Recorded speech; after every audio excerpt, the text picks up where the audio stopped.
Genesis really led the way in terms of the over-the-counter market for Bitcoin as well as alternative coins, and then also is leading the way in terms of lending. But before we get into all of that, how did you yourself get into Bitcoin? So I met Barry Silbert, the founder of Digital Currency Group, when he was at his first company called Second Market. And Digital Currency Group owns Genesis. Correct. Okay. And we are a wholly owned subsidiary, yes. Okay. And so Barry and I met him in 2008. I had just finished 7 years in investment banking at Citigroup. And Barry had created this company that could and would eventually take advantage of the oncoming financial crisis as more assets became illiquid, more assets to be traded over second market, which was really specialized in finding buyers and sellers of illiquid financial assets. And then Barry discovered Bitcoin himself, I believe in 2011. Okay. Pretty early on. Pretty early on. He went down the rabbit hole himself, and I think he kind of took his time and went through the skeptic to interested to convert to evangelist phase during 2011. And then in the office, all throughout 2012, he just constantly talked about Bitcoin. And so one day we were just like, what is it? You have to explain it to us. And he told us what it was. He actually called it the biggest financial opportunity he thought he'd see in his entire career. And this is back in 2012. Wow. And so we said, okay, and we started kind of studying it ourselves a little bit, and we opened up our trading operation in early 2013. And the rest is history. Were you skeptical at all when you first started looking into Bitcoin and when Barry started talking about it all the time? So back in 2012, when we first started looking at it, I didn't understand it at all. Sort of the Bitcoin 101 resources that are available today did not exist 7 years ago. A lot of it's very technical code, zeros and ones. And you're just like, how does this apply to finance? And we had a really, really difficult time kind of getting our head around how do you hold something that you can't hold? So how do wallets work? How do you buy anything with it? And honestly, the smartest thing that kind of helped us get over the hurdle of learning it was Barry was telling every employee at Second Market at the time, he gave us 2 Bitcoins. Every employee got 2 Bitcoins. And he said, okay, I want you to go and create a Bitcoin wallet. So go to this website, create a Bitcoin wallet, and we will send you 2 Bitcoins to that address. You have to do 2 things. One, you have to keep one of them for an investment purpose. And the other one, you have to find somewhere on the internet to spend it. Okay? And so we all went and created our addresses and Bitcoin wallets and, all right, don't lose the private key because then you'll lose your Bitcoins forever. And so we did that whole thing. And then all of us are around, like everyone's Googling how to spend Bitcoin, right? This is 2012, 2013, right? And we're like, and there's really only like a limited number of retailers globally that was accepting Bitcoin at the time. And so everyone ended up like spending their Bitcoins at the same place. Where did you spend yours? So there was a winery in Australia that actually accepted Bitcoin. Okay. It is now the most expensive case of wine I've ever purchased because in today's dollars, right? But yeah, so people bought like alpaca socks and all the random all of things the just things that kind of available. That was really what, okay, this makes sense. The actual going through it, receiving it, sending it, and keeping your private keys, all of that really at least made Bitcoin tangible for us that were just kind of getting up the learning curve. So your expertise, I mean, you come from a Wall Street background and then you were getting into illiquid markets, so Bitcoin kind of fits perfectly into that. What was it like in the early days? What would you say an OTC market for Bitcoin, and how does that differ from something like a traditional Wall Street market? So what was really, really hard, so I came from asset-backed securities background. And so we were used to cash flows and assets, right? And here comes Bitcoin that has nothing. Right. And then we're trying, how do you value this thing? How do we get our head around what's a fair price for what Bitcoin was? And so price discovery, which is still often cited as a difficulty when it comes to Bitcoin, was much, much harder back in the day, because back then you could really only trade on 2 exchanges. One was in Slovenia, and the other one was the Mt. Gox in Tokyo, right? We really had nothing in the United States to kind of do this. And how do you know that the price you're getting is actually the right price?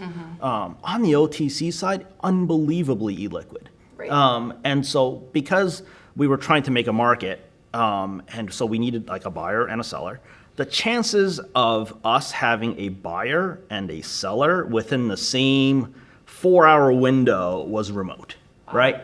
At least very, very early on. And so we had to use some of our own balance sheet, use some of our own capital to make markets. Otherwise, we'd never get a single kind of trade done. And in traditional markets, you have T+3 settlement kind of back in the day.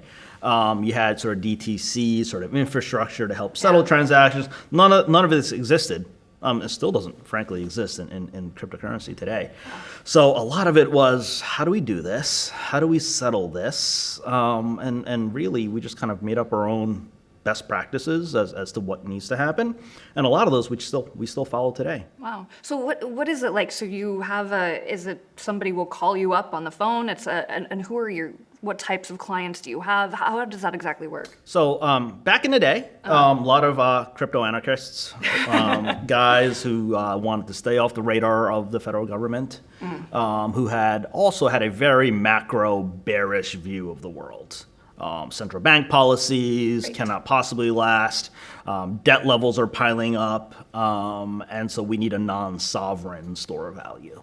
And on the buy side, this idea of Bitcoin possibly going to zero, which still exists today, was much more of a real possibility in 2013, right? And this idea of Bitcoin could go 100x or it could go to zero. That very binary sort of hit or miss outcome was really, it fit the portfolio of Silicon Valley venture capitalists perfectly, right? Because they're used to making bets across a whole bunch of different companies that might become zero or could become Facebook, right? Yeah.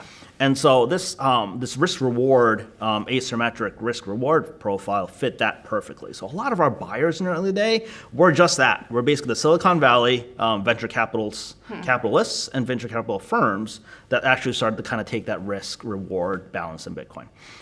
Today, it's a lot different.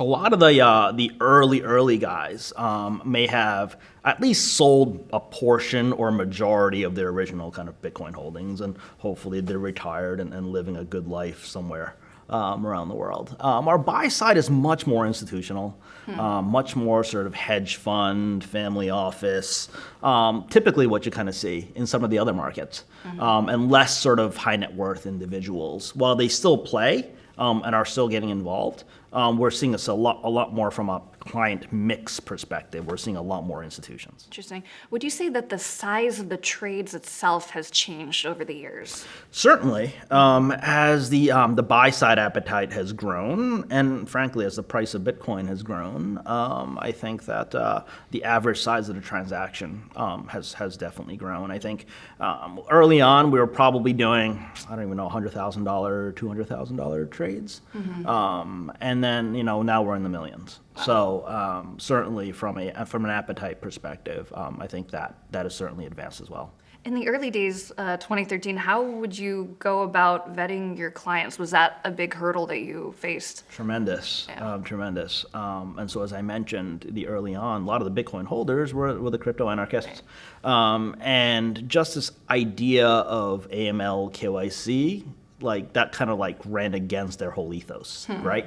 And the idea of giving up your photo ID, social security number, whatever it was to get vetted from Genesis, which is a broker-dealer, like we have to do this. Like we have to do this. Otherwise you can't transact with us. And so I think that was a hurdle for both of us. For us to get used to the idea that clients didn't want to be onboarded AML KYC, and for them to learn that if they want to sell big blocks and use Genesis, you have to go through this process and trust us with your personal information, right? Yeah.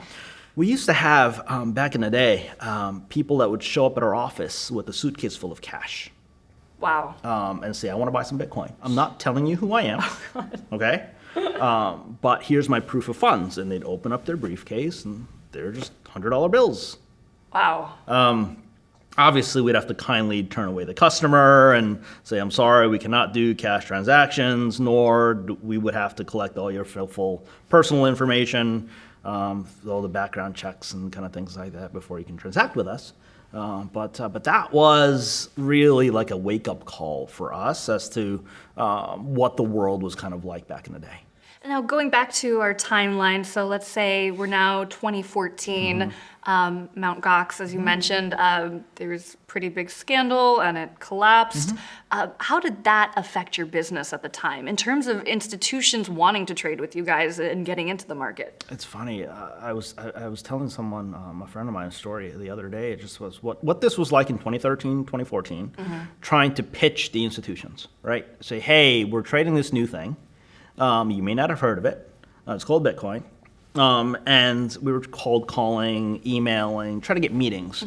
And we would either get hung up on, no emails would get returned. And we used to actually try to go and meet with some banks, and the banks would be like, you guys, you belong in prison for what you're doing right now, right? That was like at least the public perception of what Bitcoin represented at the time. And it was really hard to not recognize some of the negativity that was kind of happening with the Silk Road and kind of the Mt. Gox kind of situation. So when Mt. Gox happened, I remember we all went to the office on like a weekend and said, what do we do? What do you think happens to the price of Bitcoin in the Mt. Gox? And all of us were like, it's going back to 100, right? Which was kind of right when we first started trading. That's kind of right around the price. We're like, it's kind of go back to somewhere between $50 and $100 and call it a day. Or just go away entirely. This is the zero scenario. This is when people lose trust. This is when people say, okay, Bitcoin was a fun experiment, but it's going away, right? And it didn't happen, right? And so for all of us who were already coming up the learning curve and kind of the belief curve of Bitcoin, when it didn't go to zero, when it didn't go away, we're like, all right, there's something really here, given kind of the resiliency. That didn't mean that institutions started to take notice. That still took a long time for the folks to kind of come around. But that's why people who were hanging up on us when Bitcoin was 100 is now buying Bitcoin when it's at 8,000, right? So, but that's still part of the education process on the institution side. Do you think that ended up slowing down institutional adoption of Bitcoin? Certainly, I think because a lot of the headlines were not positive back in the day, it was really difficult for folks to kind of take the asset class seriously. And two, because hedge funds are investing third-party money. They're not investing just their own money, they're taking investor funds. And so there's kind of this additional fiduciary responsibility to not put their clients' funds into something that may not be legitimate, right? And so it was really hard, I think, to kind of make the case, even if they wanted to like sell it to their LPs to say, hey, we should buy some Bitcoin, given all of the kind of the negative press that was kind of happening at the time. So yeah, I would do think that it certainly slowed things down, but at the same time, I'm not sure that world was ready. Okay. For institutions. I don't know what would have happened if institutions were like, all right, good, go. Right. And I think we would have had a whole host of other problems. Right, it might have been too early. So then moving on to 2015, 2016, talking about issues with legitimacy, we start to see a bunch of new coins coming on the market, a lot of altcoins. How did that end up impacting your business, as well as whether institutions took notice there? And did that also scare them off because there were a lot of illegitimate coins? I think it certainly confused people. We have Bitcoin, why do we need Ether, right? And so institutions and family offices that sort of came up I get Bitcoin, and then here comes Ethereum, and it's like, okay, what is this thing? And then with Ethereum's success came hundreds of other kind of coins that sort of flooded the marketplace over the last few years. And I think there was a ton of like, okay, this is too much, right? And just noise, distraction. And along kind of came with, is this a scam? Is this a Ponzi deal? It's just kind of a grab your money and kind of run sort of thing. So I think that it certainly slowed down kind of the adoption and kind of learning curve, as opposed to just Bitcoin. Keep it simple. Yeah, right. Just Bitcoin. And it's possible that investors would have kind of jumped in with both feet a little bit sooner had it just been the case. However, I think it also helped to broaden the horizon of what digital currency could be. Right? Bitcoin is very narrow in kind of what it's designed to do, what it can do. And here comes this idea of smart contracts, right? And you're like, oh, wait, I didn't realize you could do this. And so I think it certainly opened up possibility as to what cryptocurrency could enable in the future. So then how did you figure out which coins were legitimate, which ones you guys wanted to get into the OTC market with? How did that process work? Most of it's reverse inquiry. So most of it is these hedge funds calling us and say, hey, we heard about this. Can you guys source this for us? And so we really do rely on our buy-side investors to sort of come to us and say, hey, we're interested in trading A, B, C, or D, E, F, whatever it is. Can you guys kind of make a market?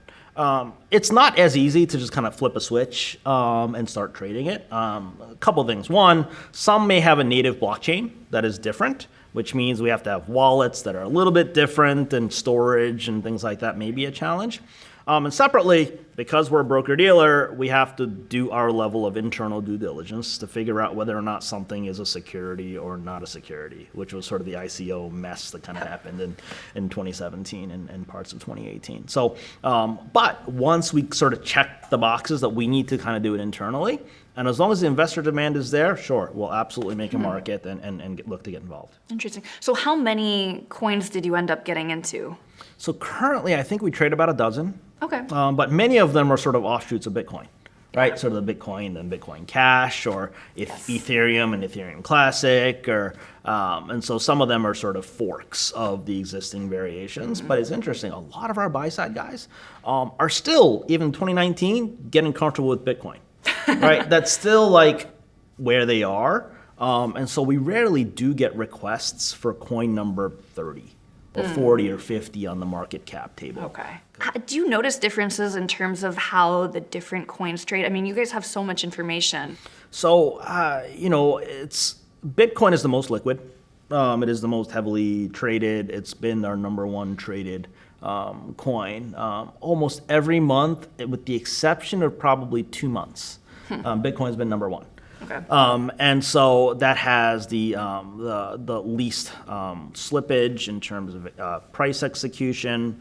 And as you move down the market cap table, that's where the liquidity discount and premiums really kind of come into account. And so where you can do $1 million Bitcoin transaction at a very tight spread, coin number 100, if we trade it, you might have to pay a significant premium or discount to try to acquire the same dollar value. So what do you see being more important there in terms of where you guys are able to make money? Is it on some of these altcoins where you do have a pretty big spread, or is it just on high volume Bitcoin transactions? My guess is that because of who we're catering to, we're much more likely to make the money with kind of the high market cap coins. Yeah.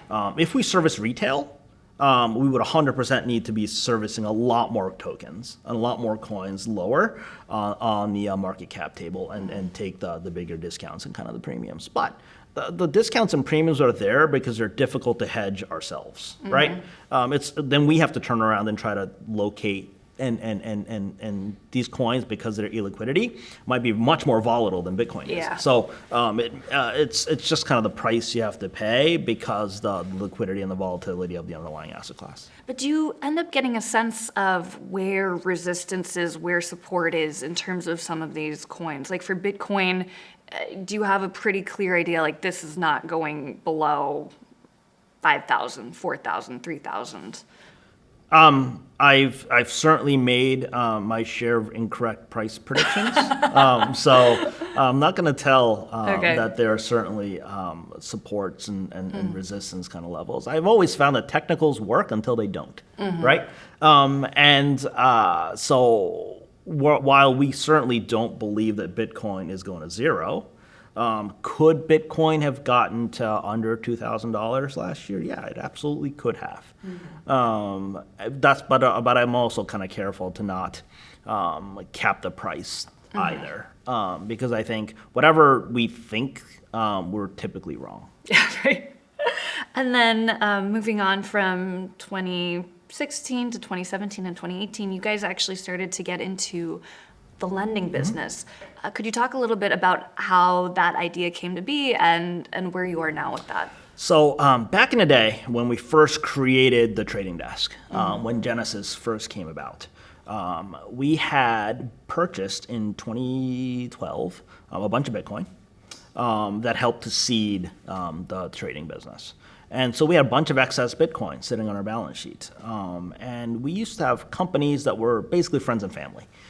Companies that were part of the Digital Currency Group's venture portfolio that would come to us and say, hey, can we borrow some Bitcoin? I know you guys have a bunch. Can we just borrow some?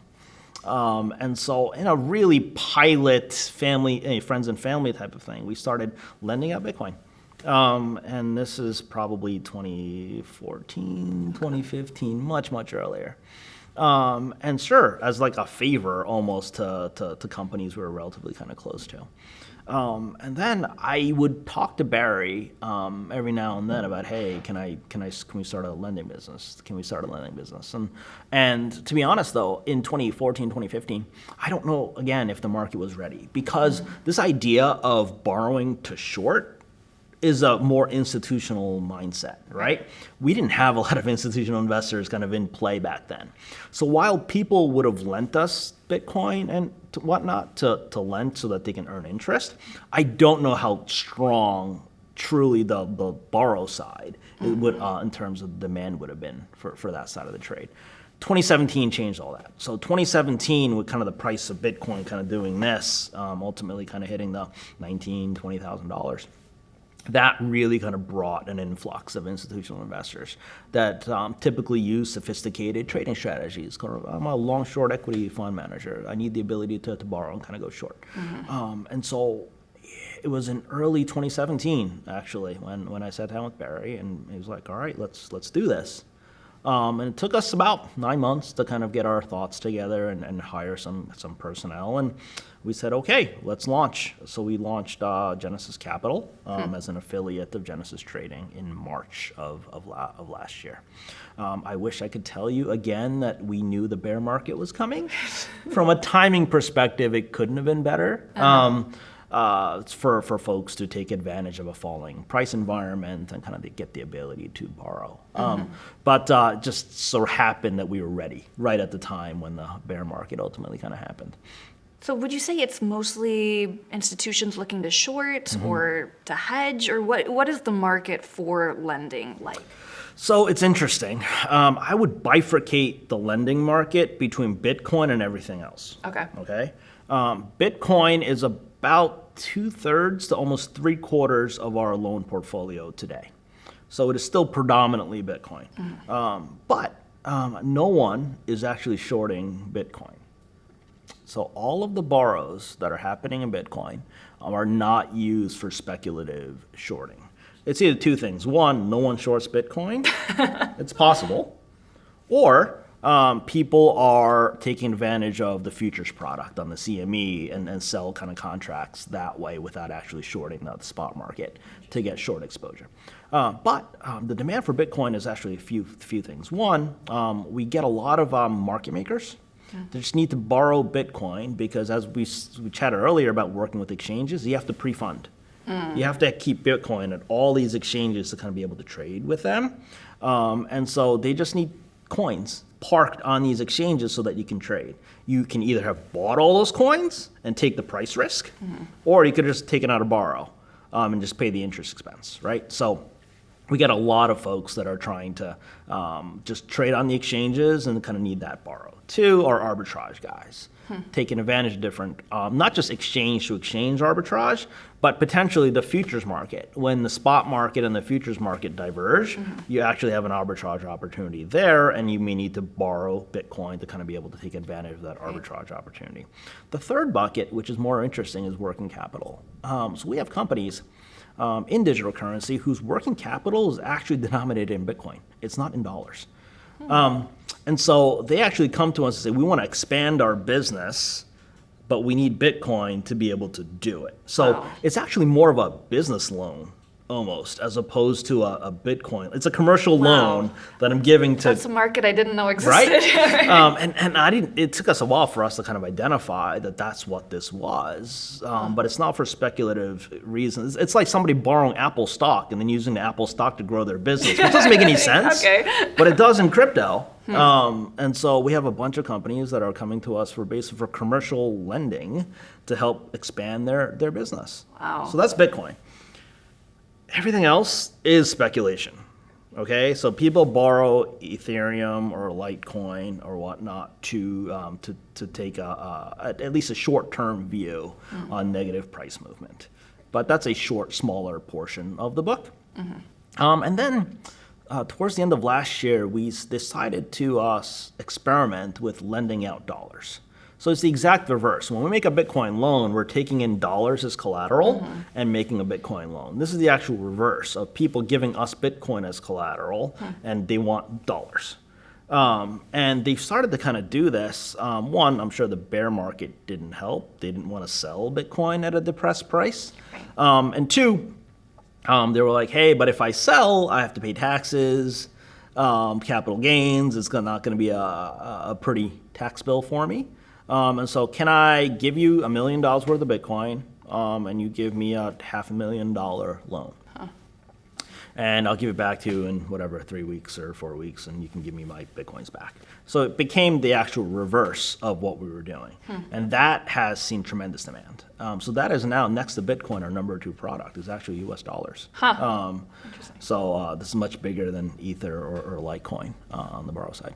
So this loan business has grown pretty dramatically over the past year. How much are you, how big is your book right now, would you say? I think as of yesterday, it was about $340 million or so of loans outstanding. Climbing up there. Yeah. So then would you say that this is something that's likely to overtake the OTC side of the business? It's funny. OTC trading is very volatile. It has great months, and it has not so great months. The lending business is much more of a fee business, so you have the portfolio, and it just earns a spread over time. So it's actually a bit more stable and projectable.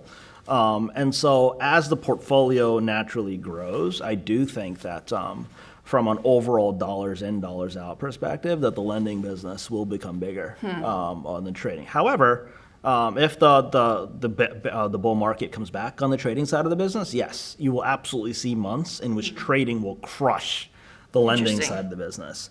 But lending business is certainly helping from a projectability, stability, to kind of help smooth out the overall Genesis revenues. Do you see the lending side still doing well in a bull market, even, I mean, probably because of the working capital aspect and because of all these other aspects to it? So I had this theory. We're like, we did well in a bear market last year, right? It's like, what happens in a bull market? And I said, yeah, I guess the short sellers would disappear. But I've always believed that, one, I think the working capital narrative, I think is certainly true. Two, I think that as the price grows in a bull market, and the sort of the crypto market cap pie continues to grow, I feel like short interest and kind of the borrow market is always going to be like a percentage of the bigger pie, right? And as the pie grows, I have to imagine that the borrow market is just going to grow correspondingly. And I still think that we're a tiny, tiny fraction of the spot market, of kind of the longs. And so I think there's tremendous kind of growth potential on the lending side. And as kind of the market cap kind of grows in a bull market, I think the lending market kind of grows with it.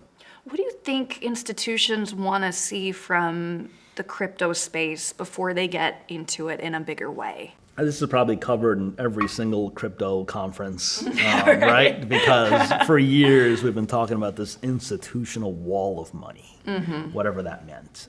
It's just about to kind of like knock on the door and bust down the walls and ultimately kind of take over. It's a story and a theory that we still very, very strongly believe will happen, but really hasn't kind of taken a hold yet. Now, a couple of years ago, the things were much more like AML, KYC, money laundering. There's concerns certainly about what some cryptocurrencies are kind of being used in the kind of the dark web and all of that. Two has always been like custody. How do I safely hold my Bitcoins? How do I prevent getting hacked and all of that? And then people talk about price manipulation. How do I know that there's kind of a fair and orderly market? Insurance. What if my coins are hacked? Are there available third-party insurance to kind of make me whole? And then people kind of still point to, hey, we need a DTC, or we need some kind of back office settlement to help create efficiencies on the back end on the settlement side. And that's actually an interesting point, because that doesn't really exist. I mean, in one way you have Coinbase, which is sort of everything wrapped into one, whereas you go to the stock market, you have the NYSE, you have DTC, you have Bank of New York Mellon, and that's pretty much structured in a completely different way. It is, and to your point, it's all bundled into one, right, on an exchange today. For crypto. For crypto. Yeah. And then on the OTC side, like if you were to buy Bitcoin from us, okay, so you owe me dollars, I owe you Bitcoin. Somebody has to go first. Yeah. Right? Yeah. And so as Genesis would say, we always act second. So you send me the dollars. Once your dollars hit our bank account, Bitcoin goes to what the Bitcoin address provided. But that's trust, right? That you have to have in Genesis to not just like take your money and run. Yeah, right. Right? But this idea of simultaneous settlement is eventually has to kind of come about, where you sending me dollars and me sending you Bitcoin happens at the same time, so that we're not kind of taking that counterparty settlement risk, right? And that's something DTC would solve, a DTC kind of equivalent. But maybe smart contracts kind of solves that. And so you actually don't need an entity kind of running that. But that's a missing infrastructure piece. But why are institutions still not kind of getting involved? One is probably the lack of an ETF, right? Yeah. We still don't have an SEC-approved exchange-traded fund here in the U.S. And Barry, on behalf of Grayscale, is trying to make a lot of strides to kind of get there.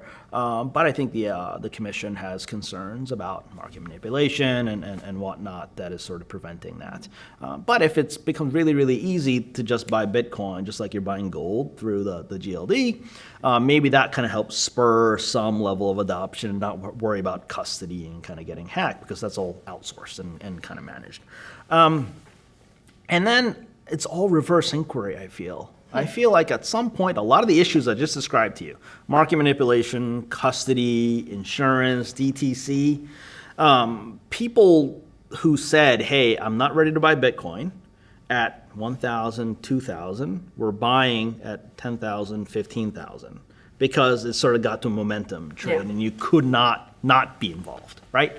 And I feel like, in a way, price momentum will magically erase a lot of these concerns, perceived or real, that some of these investors ultimately have, because as a hedge fund, you're going to have LPs be like, why don't we own any Bitcoin in our portfolio?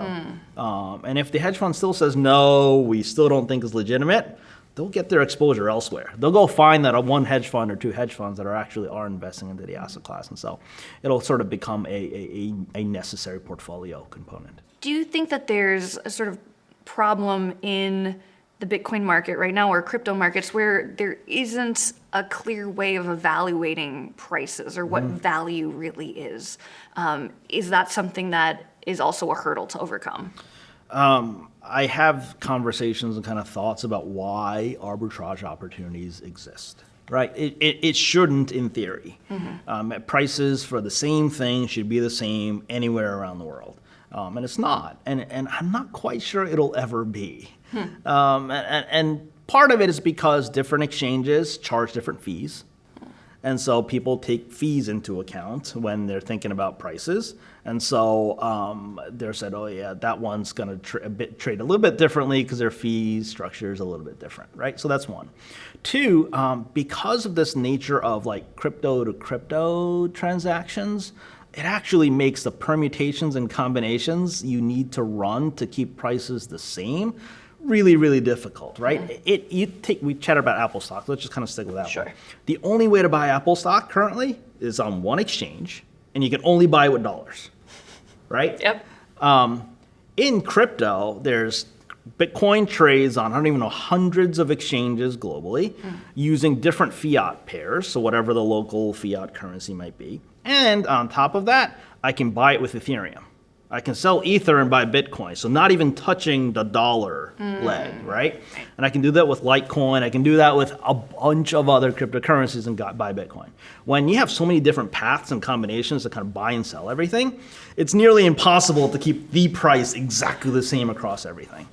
And so I think that's why I think arbitrage opportunities will exist, although I think the opportunities certainly kind of become smaller. How do you see high frequency trading changing this market, and how has it changed the market already? I think that when you speak to high frequency traders, I think they'll, without fail, complain about data feeds, latency, things that they're sort of taking for granted in the other markets just aren't there yet in crypto, right? And so, they're getting a bunch of error signals, and it's tougher for them to kind of run strategies and whatnot. And so that's why crypto's not ready, right? And to a large extent, perhaps that's true, although we're seeing much more high-frequency guys kind of entering the space, making it certainly challenging for crypto-only firms, market makers, to sort of compete with some of the biggest high-frequency trading firms in the world.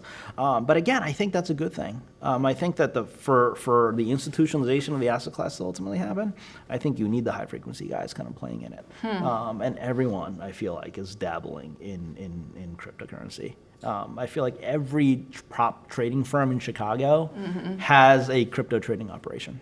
Would Genesis consider getting into more derivatives for crypto, or is it pretty much sticking to the OTC lending business and that's it? Or where do you see this going? I think, so the premise of Genesis has always been that while digital currency is a new asset class, it shares characteristics with stocks and bonds and commodities, but it's an asset class all on its own. However, we're all going after the same pool of investor money, right? It's the same endowments, hedge funds, family offices that invest in stocks, bonds, and gold that we're saying, hey, have some allocation to crypto. And because of that, I've always felt that the investors are going to want the same products and services that exist in other markets in crypto.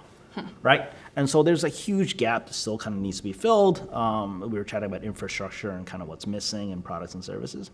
So for Genesis, I think that, again, along the lines of investors get this in the stock market, we need to replicate some version of that in cryptocurrency in the way we kind of do it.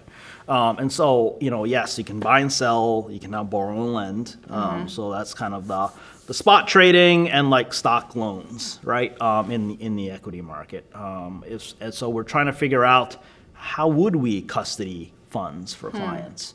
How would we offer futures and options and potential sort of margin trading, which is, again, a CFTC regulated kind of activity?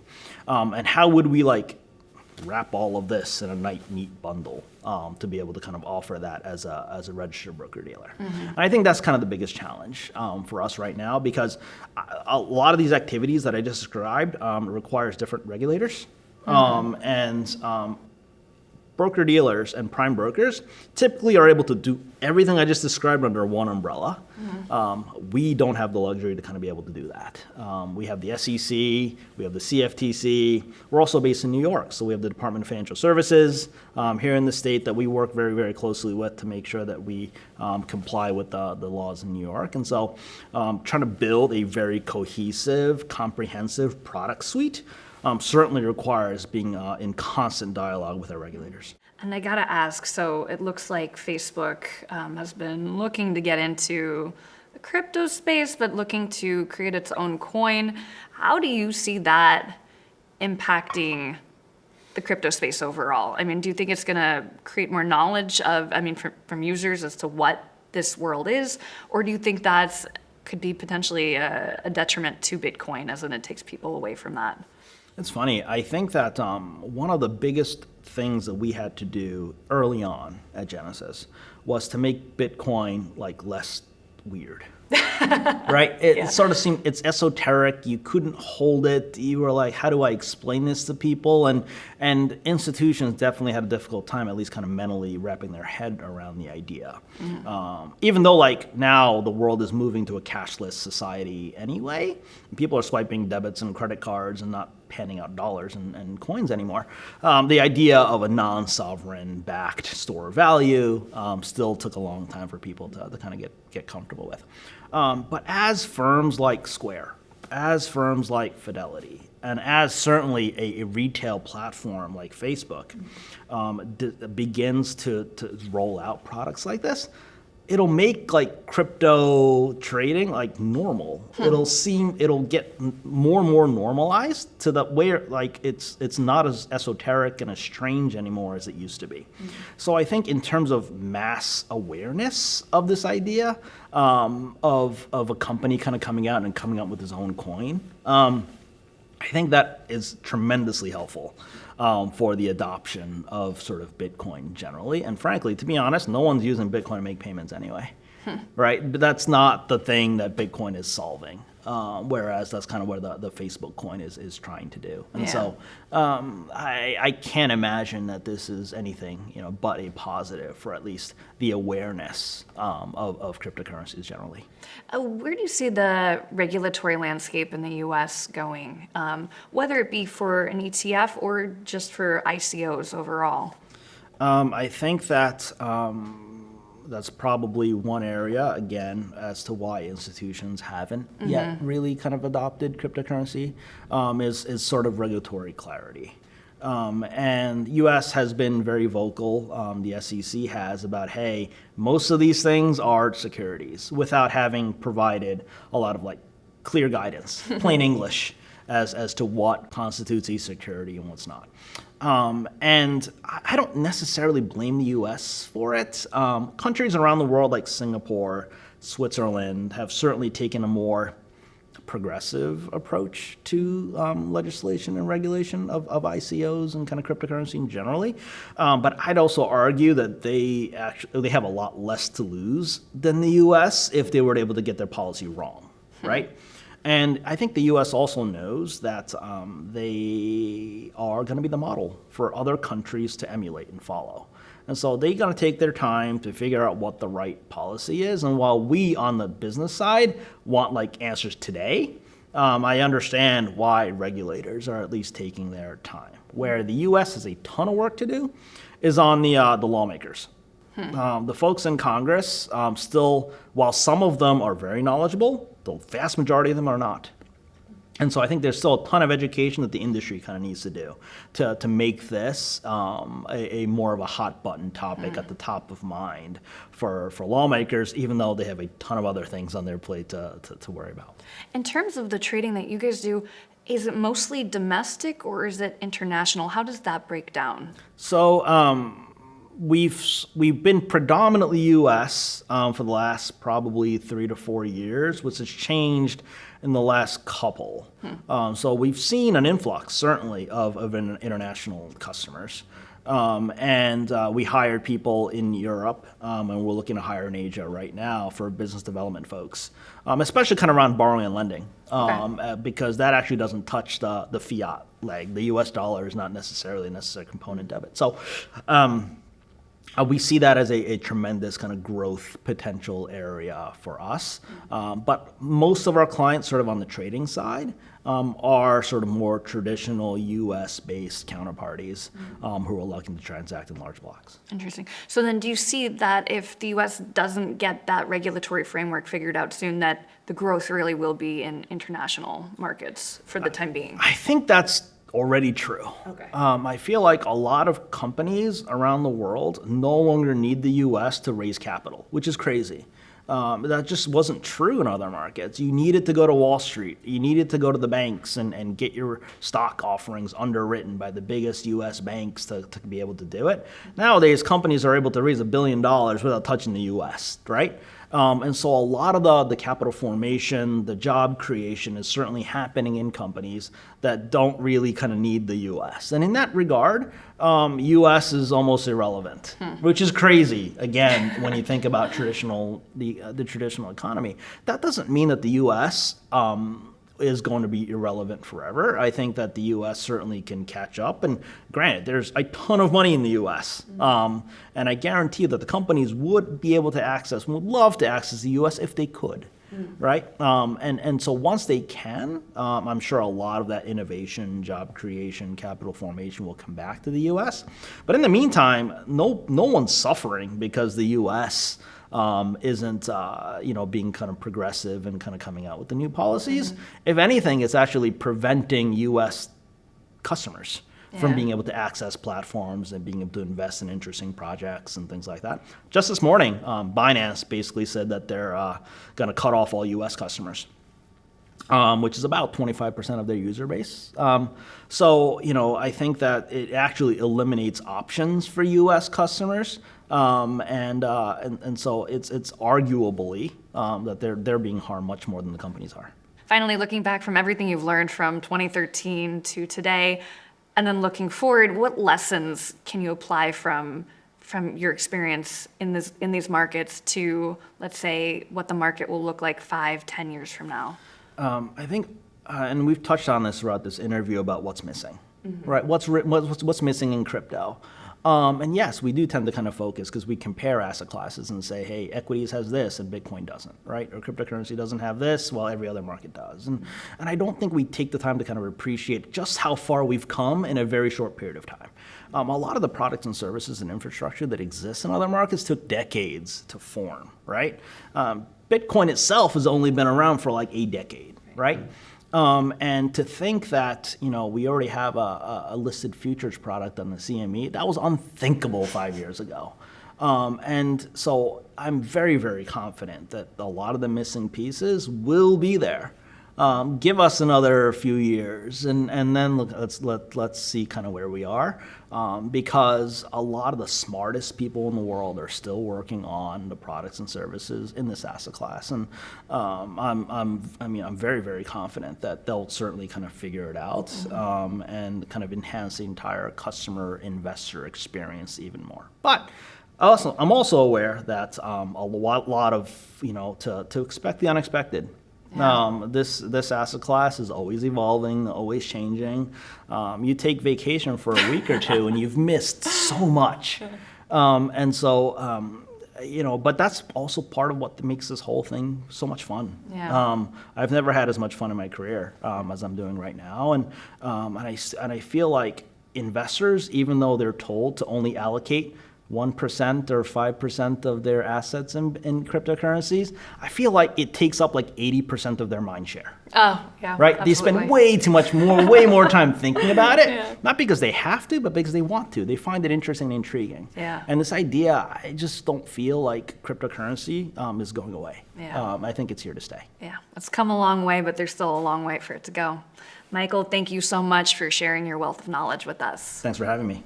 It was really great to sit down with Michael today and get his insights on the future of institutional investment and regulation in the crypto space, as well as an inside look at the lending market, including the growing area of borrowing Bitcoin for working capital. I hope you guys all enjoyed it. For Real Vision, I'm Justine Underhill.